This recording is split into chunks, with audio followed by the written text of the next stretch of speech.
तो दोस्तों ये एक खूबसूरत दिन था और गुल्ली दरिया के किनारे खड़ा हुआ एंजॉय कर रहा था। तो अचानक गुल्ली को याद आता है कि उसे कहीं जाना है, तो वो अपना मोबाइल निकालता है और टाइम देखता है और सोचता है कि बड़ी देर हो चुकी है, मुझे अब चलना चाहिए। तो वापस मुड़ पड़ता है। गुल्ली वापस जा ही रहा होता है कि अचानक उसे पेपर नज़र आता है और वो पेपर उठाकर देखता है तो उस पर कुछ इस तरह से लिखा होता है। तो इस पेपर पर एक मॉन्स्टर बना होता है, तो उसमें लिखा होता है कि जो भी इसकी फ़ोटो लेकर आएगा तो उसे इनाम दिया जाएगा, यानी कि इनाम में पैसे दिए जाएंगे। और थोड़ा आगे गुल्ली आता है तो उसे एक शर्ट नज़र आती है जिस पर खून लगा हुआ होता है। तो ये देखकर गुल्ली थोड़ा सा घबरा जाता है और वापस पलट पड़ता है, क्योंकि गुल्ली को किसी लड़की के चीखने की आवाज़ आई होती है। तो वो आसपास देख रहा होता है लेकिन उसे कोई भी नज़र नहीं आता। तो वो एकदम सोचता है कि शायद ये मेरा वहम हो, लेकिन आवाज़ मुसलसल आ रही होती है। तो वो आसपास देखकर परेशान हो रहा होता है लेकिन आसपास कोई भी नहीं होता। तो वो मुसलसल आवाज़ का पीछा करते हुए एक जगह पर आ जाता है जहाँ पर उसे एक और जूता मिलता है जो कि एकदम वैसा ही होता है जैसा उसे पहले मिला था दरिया के किनारे। तो गुल्ली थोड़ा सा डर जाता है और सोचता है कि मुझे अब किसी भी मामले में नहीं पड़ना चाहिए, तो मैं वापस घर की तरफ जा रहा हूँ। तो वो वापस घर की तरफ जा ही रहा होता है कि अचानक उसे एक आवाज़ आती है और वो डर जाता है। तो जब गुल्ली पीछे देखता है तो उसे वैसा ही मॉन्स्टर नज़र आता है जैसा कि उसने पेपर में देखा था।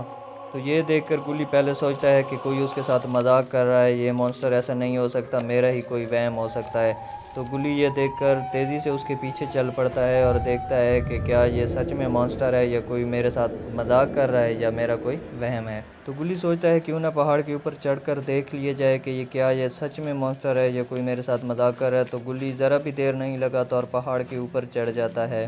पहाड़ पर चढ़ के गुल्ली सामने की तरफ देखता है तो कोई भी नहीं होता, लेकिन जब गुल्ली अपनी बाईं तरफ देखता है तो वही मॉन्स्टर खड़ा होता है जो उसे पेपर में नज़र आया था। तो ये देखकर गुल्ली भी दौड़ लगा देता है और वो मॉन्स्टर भी उसके पीछे पीछे दौड़ लगा देता है। तो गुल्ली पहाड़ से सीधे नहीं उतर सकता, तो यहाँ पे उसे स्टेयर्स नज़र आती हैं, तो वो उन स्टेयर से नीचे उतरता है। तो मॉन्स्टर भी ये सब देख रहा होता है और वो उसके पीछे ही आ रहा होता है। तो गुल्ली ज़रा भी देर नहीं करता और नीचे उतर जाता है और तेज़ी से भागने लग जाता है। तो जब ये मॉन्स्टर देखता है कि गुल्ली नीचे उतर है तो मॉन्स्टर पीछे मुड़ पड़ता है और गुल्ली भी तेज़ी से आगे की तरफ भाग पड़ता है। तो यहाँ पर मॉन्स्टर एक तेज़ आवाज़ लगाता है कि सारे नेट से कोई भी नहीं बच सकता। तो ये कहकर मॉन्स्टर पीछे की तरफ मुड़ पड़ता है और गुल्ली ये सुनकर आगे की तरफ जाता है और अचानक उसके सामने मॉन्स्टर आता है। तो गुल्ली छुप कर बैठ जाता है। गुल्ली छुप के मॉन्स्टर को देख रहा होता है और अचानक जैसे ही पीछे होता है तो किसी का कटा हुआ हाथ पड़ा होता है। ये सुनकर गुल्ली थोड़ी सी आवाज़ कर देता है और मॉन्स्टर भी उसे देख लेता है। तो मॉन्स्टर भी गुल्ली के पीछे तेज़ी से अब भागने लग जाते हैं, क्योंकि मॉन्स्टर उसे अब नहीं छोड़ेगा। तो गुल्ली के आगे दीवार आ जाती है और मॉन्स्टर उसे आगे मार देता है। तो आगे क्या होगा ये हम देखेंगे नेक्स्ट पार्ट में, जो कि आएगा 17 जुलाई को। तो आप चैनल को सब्सक्राइब करके बेल आइकन को प्रेस कर लें ताकि जैसे ही नेक्स्ट पार्ट है तो आपको सबसे पहले नोटिफिकेशन मिल जाए।